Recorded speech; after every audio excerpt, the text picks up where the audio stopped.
Good morning, Edgar, Allan Bros, and welcome to the ShiftEQ.Podcast with Allan K. This is episode 4, Polyamory and Relationships with Jessica Esfandiary. And I got to tell you, this episode is probably one of my favorite recordings that I've had in quite a while. Jessica had originally come onto my old podcast, I Just Want to Know podcast, about 3 to 4 years ago. And that's when she came out about being in an open marriage, experiences about being bisexual, and the whole 9 yards. Just let it all out. Oh, and how her and her husband share a girlfriend as well. From that moment on, for me, my view of marriages, my view of what monogamy should and shouldn't be, has changed. And I will say now, the relationships that I've had are definitely a lot more fruitful, a lot more fulfilling, all of which has a lot to do with experiencing the conversations that I've had with her. This podcast is, like I said, is one hell of a one to listen to. We talk a lot about her experiences, about being in an open marriage, being bisexual. We talk about my experiences, about just being dating and things like that. And overall, it's a very good listen. So I hope you guys enjoy it. I hope you guys like, share, subscribe on her podcast as well, the Open Late Podcast, my cast, the ShiftEQ Podcast, on YouTube, Apple Podcasts, and Spotify. Yeah, that's the last one. Hope you guys enjoy, and I'll see you guys soon. Deuce. How's your podcast going so far? It's going really well. Really well. I cannot complain. I was gonna say, if you would have told me 6 months ago, I would be talking about my sex life so openly on the internet, I would be like, you're crazy. But here we are. Here we are, right? And so now it's been, I think 2 or 3 years now since we had our podcast, and you came out about being in an open marriage and also being in a, what is it, you called it, a throuple or a what was it? So you can call it a throuple or a triad, which we don't. It's funny. We really never used any labels. I think in the beginning, to sort of explain what we were to people, we were like, okay, let's look this up because we didn't even know. But yeah, I guess it was a throuple or a triad, and now it's just this very, very fluid thing with no labels and I love that. Yeah, no real restrictions or boundaries. We're kind of like family. I mean, you know Right. us, but for people that might be listening and are Mm-hmm. interested, we entered into this thing that was very romantic and ton of chemistry and connection. And then, of course, it blossomed, and now we're almost 2.5, 3 years in, and it's really just flowed into this beautiful family love bubble where Right. sometimes we're romantic, sometimes we're not. Lauren and I work together, so there's that aspect of it, being business partners and women who, facilitate a lot of events together. So, a lot of times we put that first and we have to shift. But I think that's really healthy in relationships to be open to the ebbs and flows, because sometimes you are feeling really sexual and romantic and intimate, and other times you're intimate in different ways that are, I need support or I need sisterhood, and it's just amazing that we can have that, and it doesn't have to be let's put a label on it and stay in this box. Nice. And then for the audience as well, for people that didn't listen to us 3 years ago, how did that situation start in its entirety between you and Lauren and Pasha? Yes, so it was sort of an unplanned, not accidental maybe, but very unplanned, steamy night that just happened without any sort of introduction or warning, I guess. So Lauren and Pasha had actually met. This is so bananas. They met almost 10 years ago, around the same time that Pasha and I met. The three of us were all living in Vegas, not connected to one another. And they met, and they went on a date, and the date kind of went wonky, where they left the date feeling very friend zoney. There wasn't a ton of chemistry. Lauren's story is she was still healing from her ex at that point. And Pasha was like, okay, cool. So they remained friends, but they didn't have a lot of, connection. It didn't really go anywhere. But, every now and then a little like hello on Instagram or Facebook, just like staying in contact. And that's around the time that Pasha and I started dating loosely. And a year later, we were like getting married.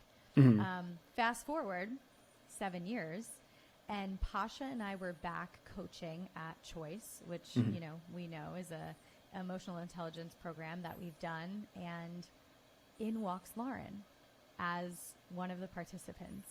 And that wasn't an enrollee from one of you guys. She just happened to have showed up. She happened to be in there because of a friend of hers, Joey, who we know Joey pretty well, and we're not in the same circle, but it was sort of like an extended Burning Man family that like invited her into Choice, which is crazy because Pasha actually had invited her 7 years ago. She wasn't in the place to really take on her life in that way. I think she was like 21, 22. And so in walks Lauren, and Pasha sort of like scurries over to me at some point on a break.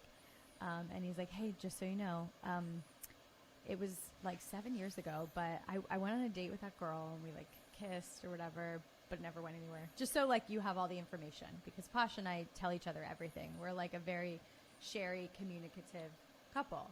And I'm like, oh, okay, cool, interesting. And then nothing of it, because it was very platonic, and we're in this situation which we mentor coach a lot, whether it's in our personal businesses or through a program like that. And so, you end up, there's a power dynamic there. So for 4 months of this program, we're all getting very close, but, we're getting close in a different way. It's like people's shadow work is coming up. There's nothing sexy about that. But, yeah. Well, there can be. It's interesting. I feel like when you first go into those environments, everyone's super charged and turned on because people are expressing themselves and coming to life in a way that maybe they haven't in a while. And then you get into the leadership portion, and that wears off. And it's like everyone's stuff is coming out, and we're coaching Lauren on, a lot of her big limiting beliefs, and we're growing, and she ends up getting really close with all of our friends. So Claude, who is, one of our best friends, who I mention on my podcast all the time, they end up getting super close and deciding to move in together. So Lauren moves to LA, less than a mile from our house, and we're hanging out all the time. And she's a photographer. So she's like, I would love to do a photo shoot of you. Let's like go take some cool like yoga artsy photos. And I'm like, great. So we go, and within like 10 minutes, we're on this like trail, I think in Malibu. She's like, do you know what would make this photo better? If you were naked. And I was like, oh, right. Cool. Yeah. And I'm just like, all right, no big deal. Like, we're girls, and I'm very like open about my body. I think like bodies are the most human thing about us. Right. So I get naked, and we're taking photos, and we just have like the most fun day. And I can tell that there was a little bit of chemistry. Like once she moved to LA, we had all graduated that course. It was like a month or two later. There was definitely like a little energy there, but our friends are so loving and expressive that I didn't really think anything of it. And sure enough, that night, so we come back to, Santa Monica. We grab dinner with Pasha, and we end up back at our house. Bottle of wine. Not the first time she had come over for like dinner and a movie and wine, but this was the first time where it was just the three of us alone. And it was fireworks, One thing led to another pretty much. And one thing led to another pretty much. And it was interesting because I knew that they had chemistry at that point too, and I was for sure that it was, something that was going to happen between them. I had no idea that I would be such a large part of it, and now it's shifted into a dynamic where it's very much Lauren and I are partners in a lot of ways, and she and Pasha have transitioned into a very like loosely but much less romantic and much more best friend sort of container. And so what started out as I was like super happy for them and very supportive, quickly was like the three of us all the time. Especially for the first 9 months, we were very much like it was a threesome thing. And then, lending more into us two together. That's amazing. So before Lauren, were there any other people that were in your guys's, I want to just keep calling it a throuple because I'm enthralled with that word right now. But that dynamic, was there anybody else before her that was in your guys's triad before? Yeah, no, never. And it wasn't something I think that we even realized was such a possibility in our lives, like as a consistent thing that would really shift the way that we viewed our relationship. We've certainly both carried on external relationships for an extended period of time with people who, we got close with and became very comfortable with and around. Like Pasha had met a guy that I had dated, and I had met, other women that he had, and there was, sprinkled throughout there. We tried not to like hook up with friends, or at least we did, because we were like, that can get really messy. Right. For a number of reasons that I won't go into, but there were a few people who were close, like in our circle, and we were comfortable around each other's partners that way. But this was the first time that it was like, okay, all three people are equally interested in one another, and so this is going to carry on in this dynamic. Nice. So then before her, you guys have always had this open marriage, right? And so how long has the open marriage been for, and like when did it really start? Yeah, so also an accidental threesome. It's so interesting. We came into our relationship. Pasha was my rebound, which is just bananas. From a relationship that I was in, a long-term monogamous relationship that was very unhealthy. And so when I met Pasha, I had just sort of left that relationship, and I didn't want anything serious.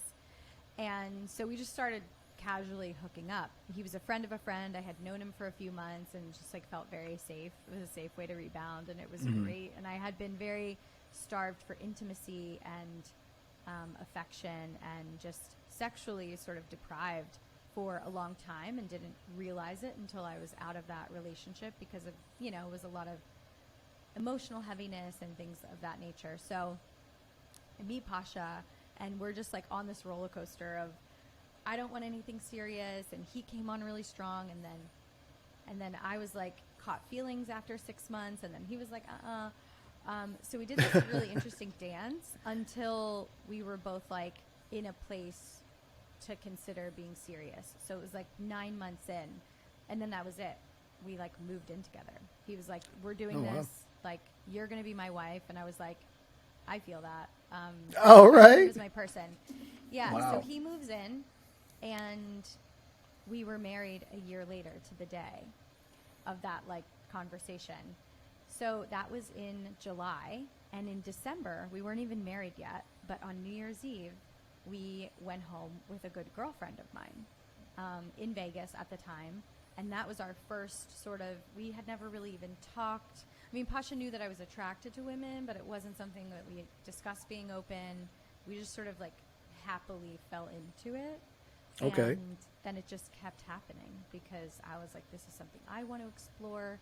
And I had denied that part of myself for so long, just because of sexual shame and, societal norms, considering like what would people think. I couldn't own being bisexual, and now understanding even the term bisexual, it's hard to identify with because I think it lends itself to considering like the views of others, where I'm like, okay, I identify more with the word queer, even though I don't really even like labels myself. But it's very crazy how it just happened and evolved.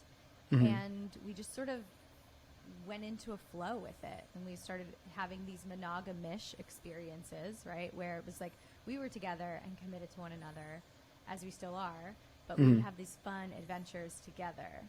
And then we started exploring like, well, do we want to go to a sex party, and what's that like, and do we want to just meet people and plan these experiences and fun dates with like a third person that we would invite in, or do we want to see people separately? And so over the course of the next 3 or 4 years, we explored all of that to get to a place of being very comfortably open, where now, we don't have a lot of boundaries or agreements, other than some really healthy ones that will always stay in place. But now things are definitely like an open and polyamorous marriage, whereas before it was like, okay, let's like tiptoe here, let's kind of try this out, see how we like it, try this on, see how it fits, which is what I always encourage people to do, because it doesn't have to be a one-size-fits-all. Like, great, we're open. Now we're open. Floodgates are open, and let's just run with it. It's like, let's check in. Let's have this one experience, see how it feels, and then assess and keep going. Has all of your experiences been, because it sounds really smooth sailing. It sounds like really great, right? But I mean, I know for me, if I were to have approached an open relationship, a polyamorous one, I know there'd be a lot of growth, a lot of things that I would have to overcome with regards to jealousy and things like that. Were those kind of experiences happening between you and Pasha when you guys were including more people into your guys' relationship?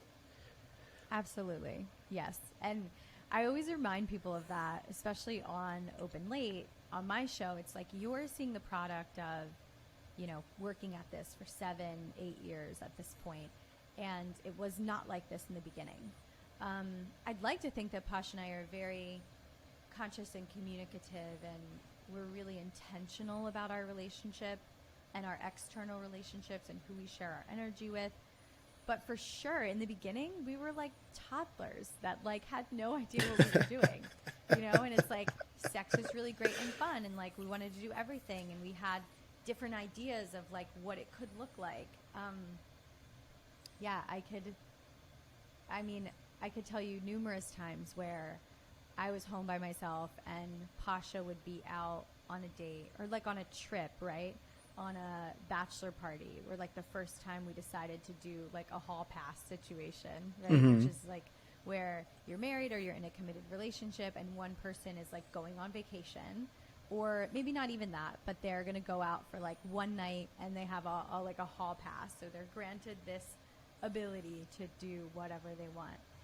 And the whole time I was just like home nail biting, like thinking about what could possibly be going on, and sort of like roller coastering in between these feelings of jealousy, but also turn on and excitement, and like wanting to know what was happening from a place of like, I need all the information. Like I want to like be there because I want to be a fly on the wall, because I knew it was a turn on for me to see him with other women. And then I realized how much of a turn on it was to not be there and to give him the space to have his own thing. Wow. But it didn't come with a lot of work. And of course, you're home by yourself and your husband doesn't text you back for 9 hours and you're like, holy shit. Like, is he going to like ever text me back? Like, when will I hear from him? And what is happening? And like, send me a photo. And that brings up a lot of feelings of abandonment or jealousy. But that's, for me, such an opportunity to look into it and grow. Because at the end of the day, my being jealous about what he's doing has nothing to do with him. He's the trigger. But it has everything to do with, why do I feel like I'm not enough in this moment? And why do I not trust that, he's coming home to me, that this could be a beautiful experience, like going out to dinner with friends or going to an opera, like something that's, or like an art show, a cabaret that's going to really turn you on, and then like come back just because he wants to try something different and, explore life a little bit, doesn't mean that he's not going to come home. That's the thing about being open or being polyamorous, is like, if somebody wants something else with someone else, it doesn't mean that your relationship has to end. Right. And, lucky for us, we were, exploring externally at the same time, and that felt really good. So yeah, I mean, it comes with a lot of practice, this territory, like, or it causes you to practice a lot and to sit in your emotions. But the cool thing is, the more you do it, the way less you feel that way. And It took me maybe a year of working through jealousy before it wasn't really a trigger anymore. Yeah, wow. I want to credit you for that, because that's amazing that you can reframe all the things that he's doing not as a reflection of you. Because I feel like a lot of people these days in relationships take their spouse's actions as a reflection of them every single time. But what I love what you're saying is how, people have their own relationships with other people, and it's their relationship with their people. Again, it's not a reflection of you. And it sounds like you've done the work to get through it, right? Absolutely. I mean, if you think about, like, one of my favorite books is The Four Agreements, and it's like, do not take things personally, is one of the agreements. And it's so true in relationships. We identify everything with our partner, and we make it about us, when they have their own life and psyche and all of the experiences that have come with it. And then they still have wants, needs, and desires that, if you're open to it, can have nothing to do with you. Sometimes it can, but it's beautiful when you actually don't have to fill each other's every need. And I'm not even talking about sexually. I think that's what's cool about this is I just released an episode, and it's called The Danger of the One. And it's when couples begin to make their person, which I'm not against, like finding the one or having a soulmate or, having your partner, right? What I do think is dangerous is when you make that person your everything, right? It's your only source of comfort, of, intimacy and sexuality, your only source of play and joy. Like, they're your pinnacle. And that's great for like the first 2 years. But eventually, to put some breathing room in that will help you realize that not everything is about you. And the fact that they might want to have a fling, like on vacation for 3 days, actually really does have nothing to do with you at the end of the day. And if you're open to it, and this is where I lose people sometimes, and they're like, I'll never get there. But I promise you, that's what I thought too, and I did. If you're open to it, it can actually enhance what your partner feels for you and what your partner loves about you. Because, the whole grass is always greener thing. When people go and check out the grass, they think a lot of times, and not to be competitive in nature or, comparing and judging, but when you have something new, it does make you miss, like, what you have and really appreciate what you have. Because you have contrast. The only way that you can really appreciate and have gratitude is contrast. If you 100% think about, agree. I love flowers, right? I like to keep like roses. People are like, oh, you don't love flowers, then you like them because you pick them. But the only reason that I can miss these and be reminded to go get a new bouquet is like when I don't have them for a week, and I'm like, oh, I miss my roses. Right. But I also love a clean desk. It's really nice sometimes to be like, there's nothing on my desk. And relationships are also that simple. But when we bring in sex, because we have so many emotional triggers surrounding sex, because unfortunately our education around it, our modeling around it, and everything we've ever seen in society creates such deep emotional wounds around sex that it becomes very precious for us. And that's, I think, where we go wrong as a society, because we treat sex as this like, oh my God, it's, this thing that's so pure and don't do it wrong. And so many people deal with abuse, and it's just layered in trauma, micro traumas from not understanding anything about sex or not being taught about your body when you're young. And all that culminates into like putting all that pressure on this one person. So, all right. So now that you've come out, let's take this back a little bit. So you came out a few years ago, and now I would say that you're like the poster person for open relationships and open marriages and things like that. Because I can imagine how many people have now come up to you, about the potential desire of being in an open marriage or open relationship and the qualities and characteristics that it requires to have those things to be successful, just in the way that you described. Now, in your experience, And also, you're also a relationships coach too, right? So, Yes. so this is Actually, all right. This you know, this is because amazing. of this, I've gone way more into coaching relationships, I think, because of being open about this and this work. Right. I mean, before I was sort of like a life coach, and I still do that work, but so much of what I do now is relationship focused because that's what people seek me out for. Right. I mean, who else to contact to help, you know, with their relationship issues than someone who has completely detached themselves from jealousy, or when they do find jealousy or find those negative emotions, that you're able to work through it. So I think you're a phenomenal example for a lot of these people. Now, with that being said, what, I guess, how many people have come up to you and that are actually ready to have open relationships? Because I don't think, in my opinion, I don't think everybody, that's for everybody, right? So I guess in your experience, what's your experience dealing with that? Great question. And first of all, thank you for calling me the poster person. Open relationships. I'm like going to take that one and put it on, I don't know, my accolades board. But I appreciate it because I am very proud of how hard I've worked and how hard Pasha and I have worked together to create this type of relationship. And the deep work that I've done around jealousy doesn't mean that it doesn't come up, but it's so limited. And when it does, I'm like, great, where can I grow more? Because it helps me in all the other areas of my life. And it's like not just relationship focused. It's helped me in my business and my relationships with other women, you know, just in general. So anyway, side note to that. How many people are actually ready is such a loaded question because it's really, it means that we're kind of, because I've thought this too. It's like, oh, that's going to be messy, right? Talking to people. But then that's a judgment of me on where they're at in their process.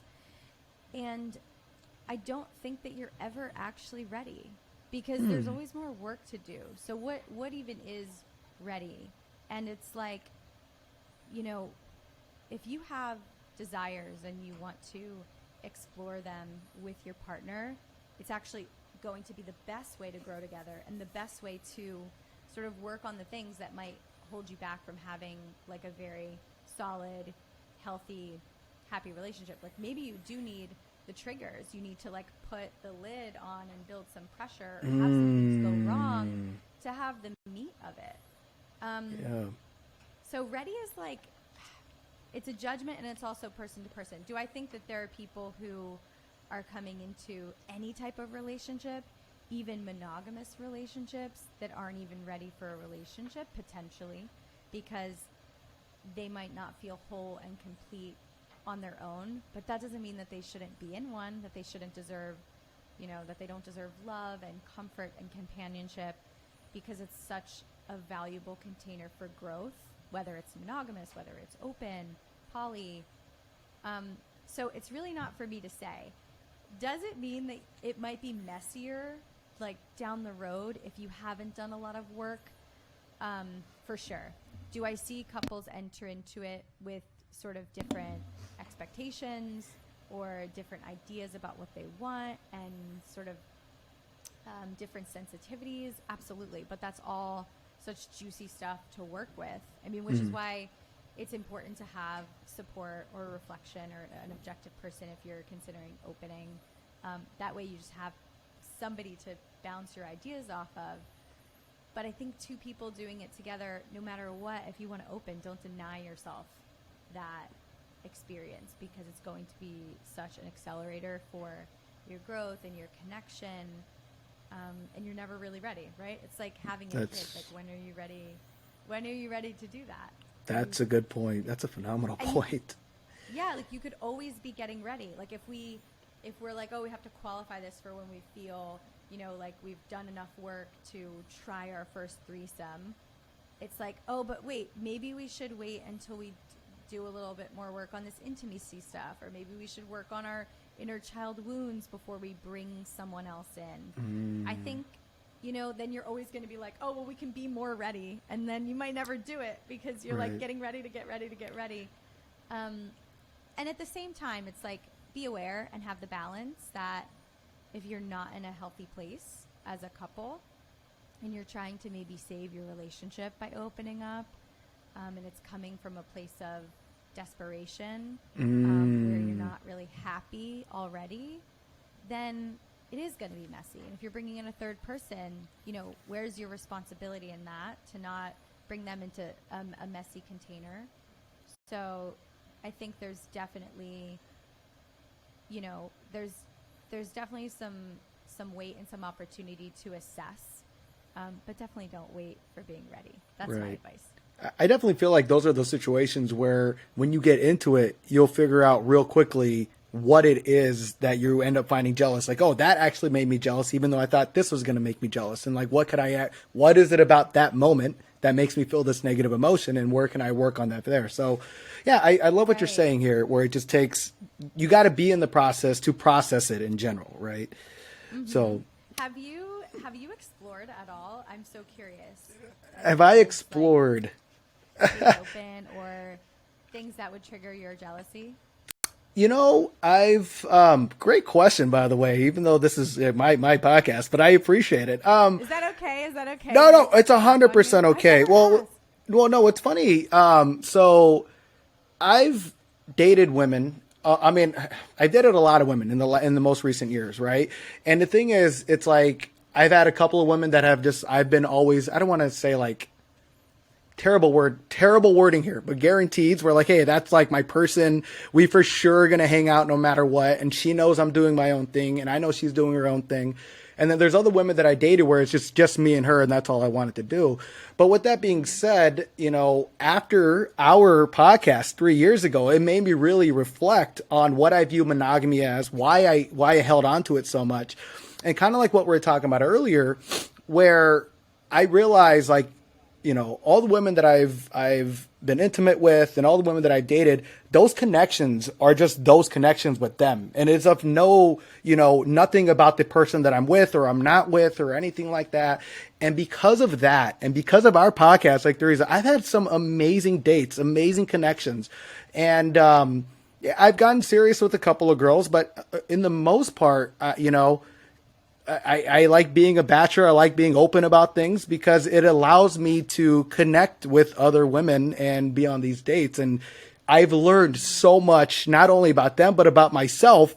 And I would say right now at 34, being divorced, being through all these relationships, I know more about myself now than I ever have before because of all the relationships that I've had. And, I got to thank you for that, because that's a big learning point for me, Because I'll be real frank with you. I do believe in monogamy still, in the sense of, I do want to, I do believe in finding a person, building, empires together and things like that. But that now has a very loose meaning. It used to be so like, this is what I want. And now it's like, wait, why the hell did I want it that direct? Like, why do I got to be all military grade about that shit? It's not healthy. Well, it's because it's ingrained in us. You can't really beat yourself up for something that was given to you as a handbook, and that's ingrained in your psychology. For generations, that was the way, the only way. And so, it's not you, it's really society that has that happen. That's like this, monogamy, 2 parents, nuclear family, right? What's the offshoot of that? Like, it's a failure if you don't stay together, and you get the house and the kids, and like you grow old together, and that's what everyone looks at as a successful relationship, because there was no other model for a long time. But that was just a tradition, or like a construct that was given to us, like anything else, like celebrating Christmas, right? Right. But it doesn't mean it was always that way, and it doesn't mean that that's inherently who we are biologically. It's who the vast majority of the planet is culturally. But yeah, you have to look at it from all angles to, I think, say, what it is and what it isn't. Right. And I like what you're saying with the nuclear family and everything, because I think we've all been conditioned and programmed to think that it's a success or a failure. For me, especially with like divorce, I think divorce is like at 70% now. It's astronomical. And I can imagine it's even it's even worse here in LA. Right.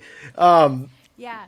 And the interesting thing is, just a quick comment, I think the divorce rate's actually going to decline only because millennials are not getting married.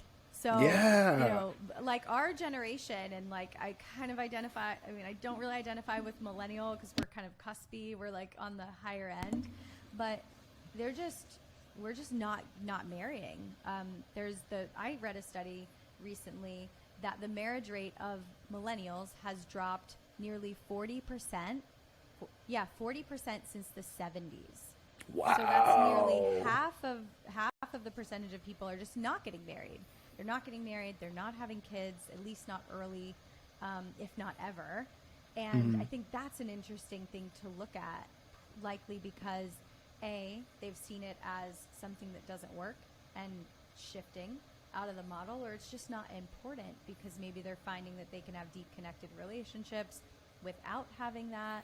And people realize, well, my parents had, my dad for 10 years, and then a second husband for 10 years, and then a third husband for 10 years. And maybe they're realizing you could also just do that without the marriage thing. Obviously, Right. it has its benefits legally. But I think there's that. And I also think that there's a whole generation now that's opening up to alternative relationship styles and polyamory. And I don't know if you've ever heard me say this, but if you've dated several women like at once, which, you just said you did, and maybe they knew about each other and it was sort of like an understanding, or don't ask, don't tell. But if you had feelings for them all, right, or some of them at the same time, not taking, just because you have feelings for one takes nothing away from the other. You kind of alluded to this. Right. And it meant nothing about one woman that you had feelings for the other. That, in some definitions, is polyamory. Like holding space to have emotional connections and loving feelings from multiple people, right? Or if you've been a serial monogamist, where it's like, I've dated this woman for a year, and then that woman for 2, and then this woman for 6 months, but you're only sleeping with them when you're with them, but you're having these feelings and developing them over time, that's also sort of polyamorous. Right. Because true monogamy would mean one person forever. Right. And that's kind of, I mean, to piggyback off what you're saying earlier, I heard another podcast where by the year 2032, the idea of a nuclear family, the idea of marriage and starting families is going to be completely obsolete, which, just like we were saying, all the statistics we're just talking about, all the polyamorous rooting of thoughts, it's like, how can we deny that? Because it's happening right now as we speak. Now, with this being said, though, and still polyamory still being kind of taboo in a sense, when you decided to come open about it, 3 years ago, how's that experience been with regards to people that you know? Like, did you face resistance? Did you face embrace? Like, what has been your overall experience since coming out? Yeah, it's been interesting because I live in LA and I kind of live in a bubble, and I know that, and I like to stay aware of it because, if you only surround yourself with like strong reflections of, what's similar to you and people that support you, you lose touch with the other people's realities, right? And other people's versions of like what's going on. And so in the beginning, it was amazing. We were received with so much support and so much love, and you're a part of our community, so you get it. We're very supportive of each other and love people just being themselves and owning who they are. And so, and even my family, I'm from Philadelphia. My parents were both super supportive, and they both met Lauren and even met her family. And so it was just like green lights, love and support. And then I started my own podcast. So, open late launches, and it's still been overwhelmingly positive. But there have definitely been people with opinions, whether they're coming on to my Instagram lives and like leaving, negative comments.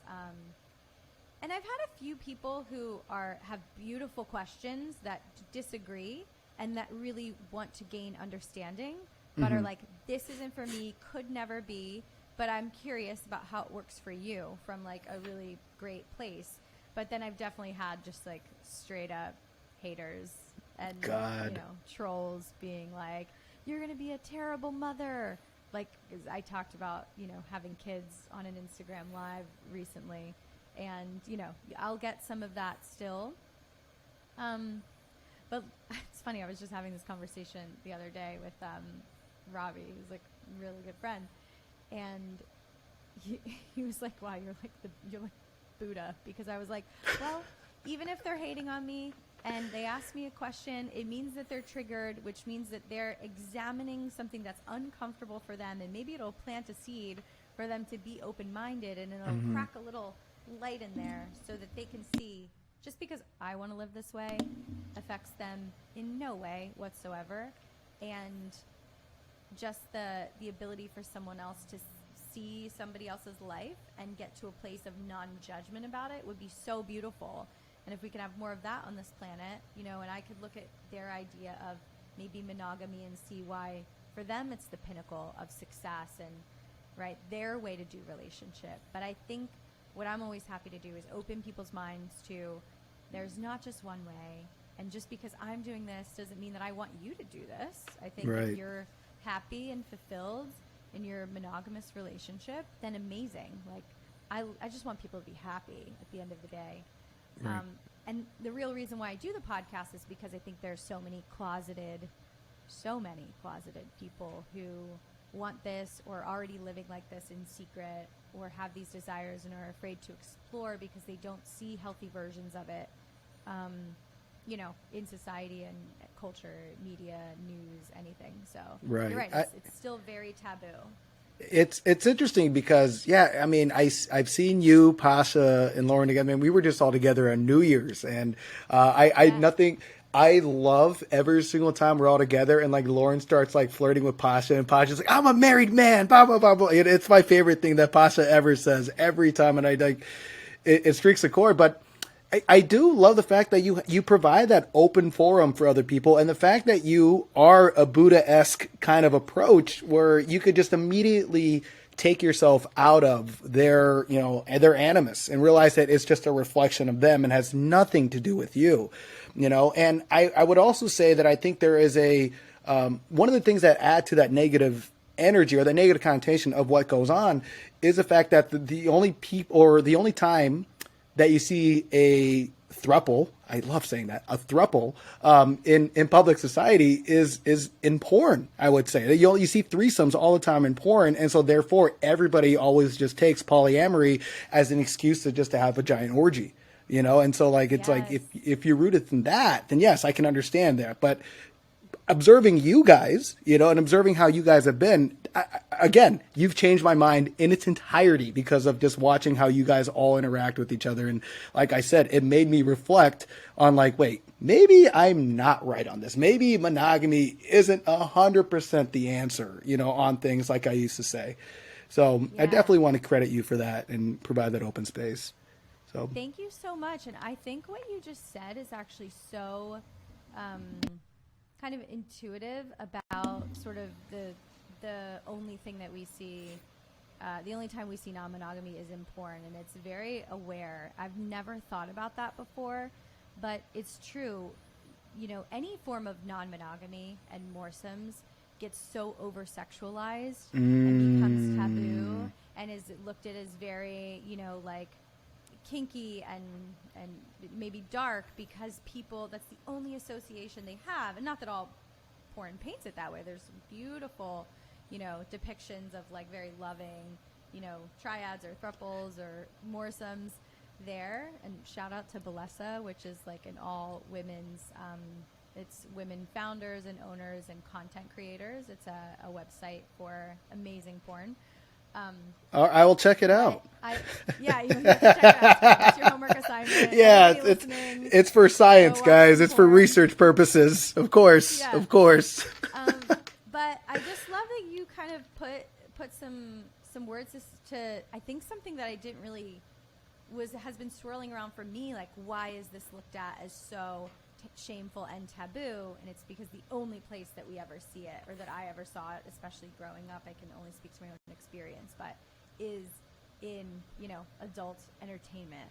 And so I was so hesitant to come out about it for so long because I was like, oh, I'm going to be looked at as this hypersexual person.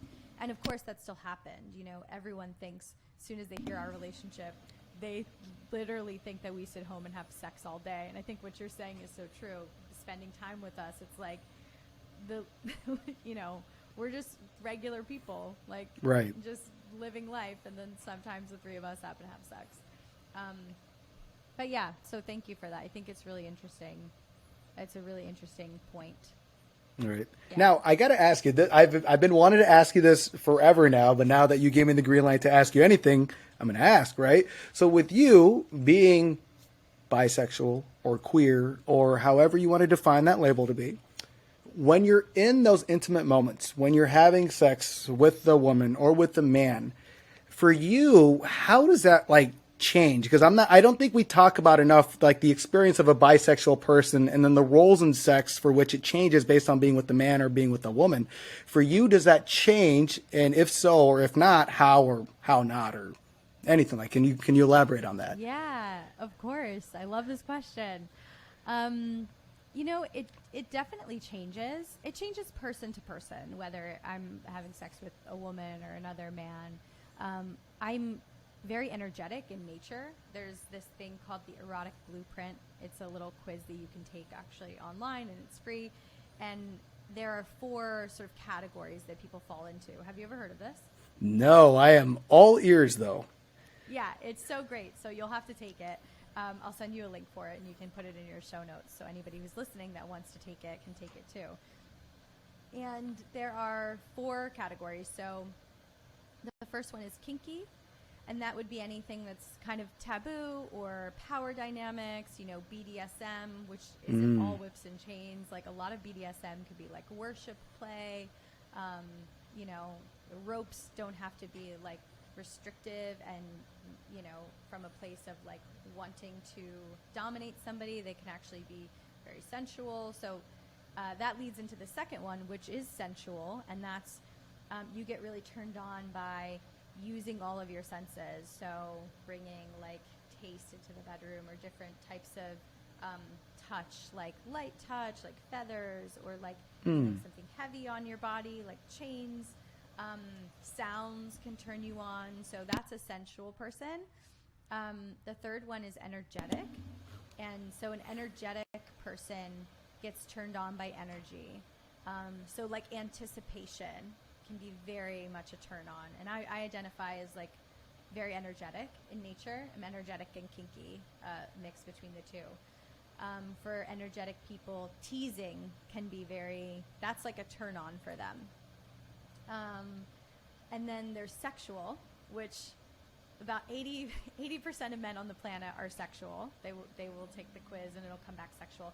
And sexual is anything that is overtly seen as like classically sexual in our society. So nudity, pornography, penetration, like the actual act of sex would be like a huge turn on. Actually, there's 5. Those are the 4, and then 5 is like shapeshifter. So it's like you can get turned on by any of the ways. And I think a lot of us have that, but people who are shapeshifters are not dominant in one way or another. So, okay, that was like mini tutorial on the erotic blueprint. Right. Well, no, that's crazy. Real quick though. No, it's funny because we're so used to talking about like positions. We're like, oh, missionary, doggy style, like whatever, right? And now it's just like, no, there's an entire emphatic role of who you are as a person in this. Like this, I'm sorry, I'm mind blown right now about what we're talking about. Good. So this is awesome. I'm glad. Yeah, no, I'm happy to share it because I think it's so valuable. It's like anything else. You learn a little bit more about yourself, and then you can enhance your own experience. So it's like kind of what you said, thinking about sex and growing up and having such a limited, like that's what you're given. Here, you want to explore sex? Here's the way to do it. There right. we go. And it's like, no, I found out that like I'm really turned on by these things because of these questions. So it spits you out your blueprint, and then I'm like, wow, I want to explore more anticipation. I want to explore more teasing. I want to explore more kinky things because I saw in this that is a huge turn on for me. So wanting to play with power dynamics, right? As opposed to the classic, like, okay, porn, sex, nudity, which is really all we're, for broad strokes, but a lot of us are given.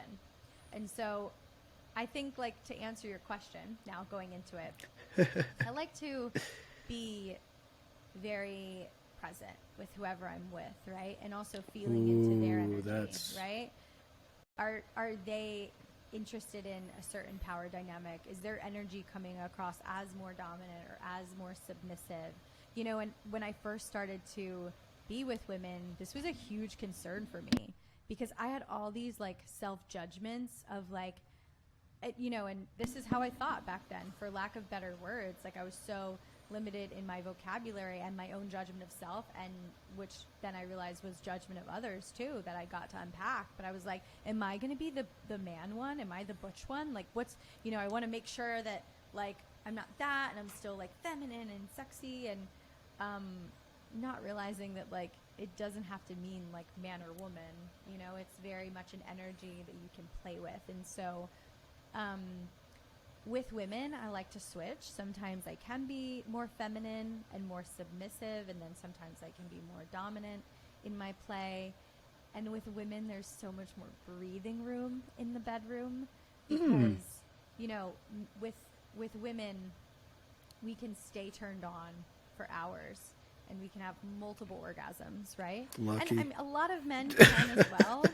But you have an anatomy that, like, if I start talking about my grocery list, is not going to stand to attention, right?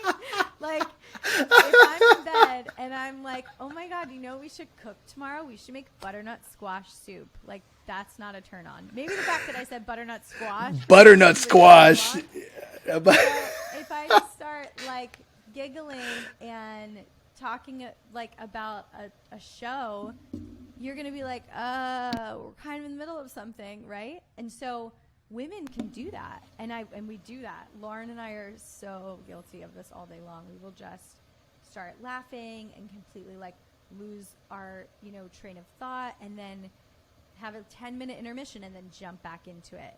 And it's, you know, having sex with women is softer and can be more nurturing.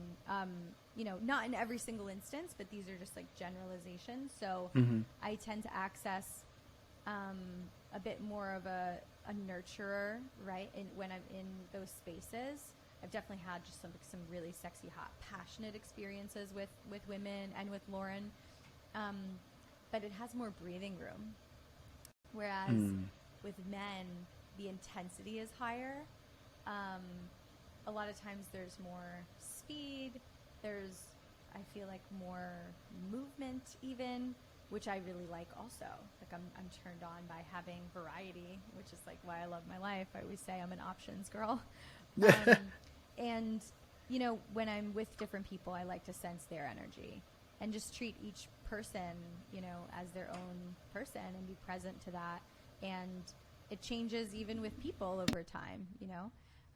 Did that kind of answer your question?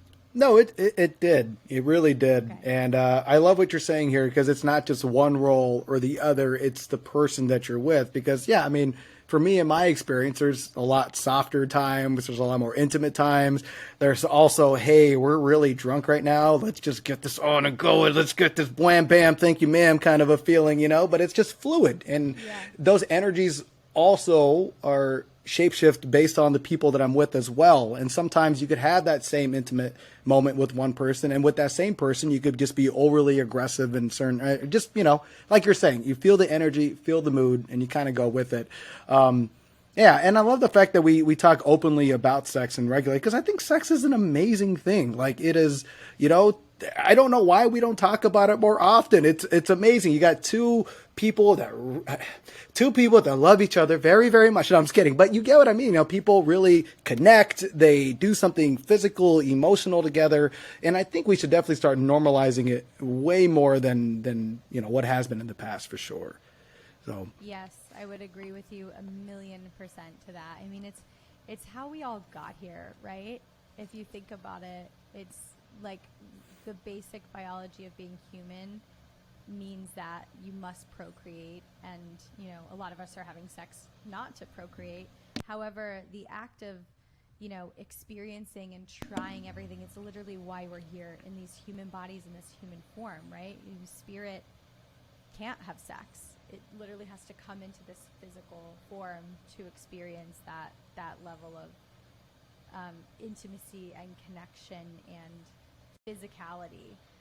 So yeah, I think it's such a beautiful thing and should be talked about openly and should be shared, and we should be educated on it from a young age, because otherwise we're finding out on the internet and we're watching terrible porn, when we're in middle school now, because that's like when the average age of a kid who gets their hands on internet porn. And we're not taught about how it can be fun and beautiful and how to be healthy about it and how to centralize your pleasure, because that's like what it's for. We're taught like it's wrong and it's bad and it's dangerous. Right. And I guess I never thought about that, because my first experience with seeing sex was a teenager, raging hormones, like, holy crap, crashed my entire computer just to download a porn clip off of LimeWire. That was definitely me. I'm definitely part of that era. But yeah, that was my first experience with experiencing sex, and everything I was told about sex before I had sex was that you just have it with the one person that you love, and you have the rest of your life, blah, blah, blah, blah, blah. But I guess I love what you're saying here, because I guess if we were to introduce sex in a more nurturing manner at a lot younger of an age, like when we start hitting puberty and things like that, we would have a lot more healthy sexual relationships, and there wouldn't be as much trauma and so much a negative animus around the idea of sex, because like we're saying, we were all programmed to have this, nuclear family, and sex is only to procreate. And like, then you see the complete contrast of when you see porn, you're like, oh man, these girls are getting gangbanged and shit like that. Like, is this really what we want sex to be? Right. And it's nothing against people getting gangbanged and things like that, but in porn, everything gets over aggressive over everything because it's porn, because it's there to make money. So it's fetishized. Everything's fetishized. And then this generation is growing up thinking that is the norm, and that's just not, they're thinking like that's what they're looking forward to. And it's terrifying for some, especially young girls, because a lot of the porn that we see is really focused on, not to say that these aren't fantasies that women have as well, because we all watch what we watch, but I think a lot of porn is created from a male perspective. And so young girls are finding themselves really thrown into this society and this culture and this lack of education, seeing these things that are not for them, and they're not really born out of their wants and desires, and can be very scary. Yeah. And you know what? That's another thing too about the cultural speaking, because I remember for me growing up, and it still does have this aura, whereas if a man sleeps with a lot of women, he's considered to be a pimp, a man's man, right? And then a woman, if she starts sleeping around, now she's considered to be a slut and everything like that. I love the fact though that dynamic is changing. That dynamic is changing pretty quickly. You got women like you who are like, no, like, I am a very sexual being, and you own it. And as you should, right? As you fucking should. It's in our primal nature to do these things and enjoy it. So I do love the fact that it's changing. Now, do you think there needs to be, or what do you think needs to happen in order for us to be able to just accept sex publicly, not define it by roles, and not shame anyone through those roles? That's such a good question. I think at the end of the day, it comes down to, like any type of work or transformation, it has to happen on a personal level. Like, I think if every person starts examining and exploring where their own limiting beliefs or, limiting patriarchal, and, not to mean as an insult, but, we live in a very patriarchal society. Everything is for the male gaze and male focus, and that's the construct that's evolved. If we start examining that within ourselves, even as women, because that's been one of the biggest ahas for me, is like, oh, I have a lot of internalized misogyny. I was also thinking to myself, like, oh my God, I can't let anybody know that I have sex with other men. That was a huge concern for me, opening up. I was totally fine with people knowing that I had relationships with women. And that's sort of the bisexual nature that I think I've maybe wanted to move away from. It's like, I realized that I had self-judgment and that I wanted to fit into this box that society had said it's okay. It's okay to do this. It's okay to be with other women, but it's not okay to be married and be with other men.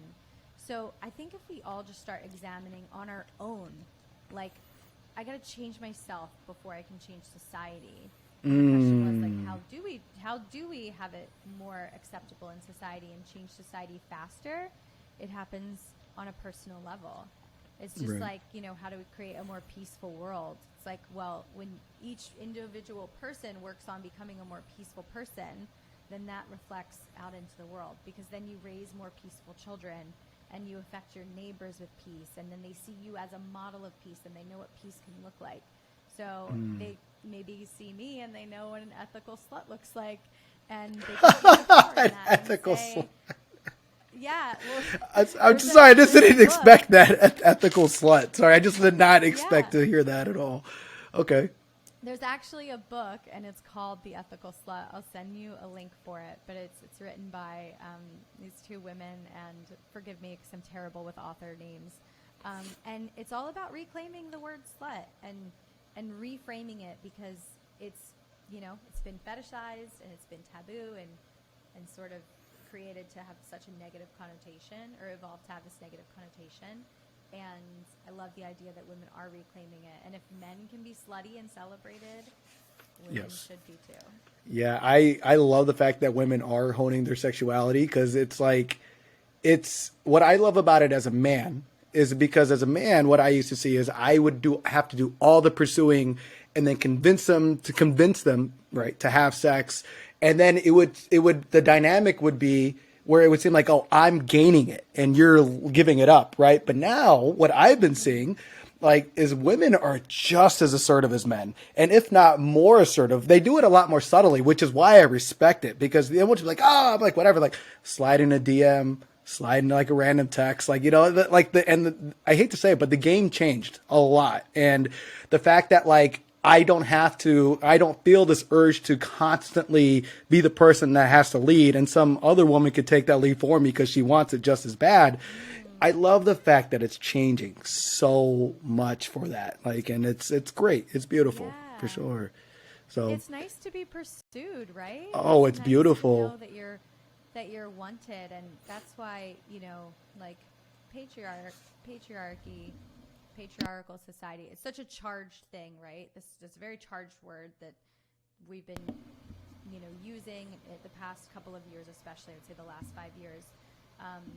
And I think that the bummer is it's not great for men either, because then, yes, you're thrown into this situation where if you want to show up as a man, you're expected to be more dominant, or you're expected to be the pursuer. And then, like, exactly like you said, you're sort of handed this situation that means you have to be the pursuer, and, you know, a woman is likely going to meet it with resistance or hesitation or this, because she's filling her role as like a good girl, and it's not serving either party. It's a hell of a lot of pressure on men, and then it's this line that you're towing, because now there's also like the Me Too movement, and it's like, well, I can't pursue too much, because like if someone says no, then it means no. Maybe they're being coy, and there are all these mental games that we're playing because of this construct that I think we are finally starting to dismantle and dissect and look at, like everything. There's so much, you know, shadow work to be done. There's goodness in it and light. It serves its purpose in some ways, but in other ways it's a very broken and outdated system, especially for dating. Like, nice. roles should be fluid. And one last thing I'll say about this is I think relationships in general would benefit from fluidity, right? And from being open containers for growth and expression. People are like, I'm so terrified to open up. And once I start exploring why, it's because they're afraid you're open and then that's it. Like, you can never change your mind. And I like to remind people that your relationship should be a seasonal menu, right? Like, not a prefix thing that never changes. Pash and I have gone through seasons of monogamy where we're closing our relationship to focus on each other, just because maybe we've spent a lot of time apart and we want to come back home to one another and kind of incubate in our bubble. We've done monogamish, we've done completely open, and it's so nice to just check in and what do you need now, and maybe we go on a spurt of something for a few months, or maybe it's not planned and just unconscious, but, you know, by way of not wanting anything else outside of our relationship, we haven't had experiences for, you know, 6 months with anybody else. Did we say, oh, we're going to be monogamous? Like, we weren't so black and white about everything. And I think checking in with your needs and constantly being present in your relationship is going to bring so much more fulfillment, because you're focused on it and the little nuances. And as things change, you can be present to them. So just a reminder for people, it's just because you make one choice doesn't mean you can't shift. Like, you don't have to eat pizza for the rest of your life. You could go back to eating, you know, burgers, and then change your mind. Great. Yeah, now I love we're starting to make food references, because now I'm hungry. Now I want pizza and I want burgers. Maybe I'm ready for the polyamory of food. Who knows? Anyways, yeah. Jessica, thank you so much for being open, for being vulnerable. And yeah, maybe we'll do another podcast 3 years from now and see what could happen from this. You know what I mean? So yeah, that would be great. I would love to come back. And I know Lauren is interested in sharing her story too. So maybe you could have us both back. That would be fun. That would be fun. All right. Well, thank you so much again. And yeah, thank you. You're welcome. Bye, Allan. Thanks for listening. If you're interested in working with Allan Kay and ShiftEQ, go to calendly.com/ShiftEQ or email him at shifteqllc@gmail.com. You can also visit the website at shifteq.org. Thanks for shifting in. Until next time, shift your soul, shift your body, shift your world.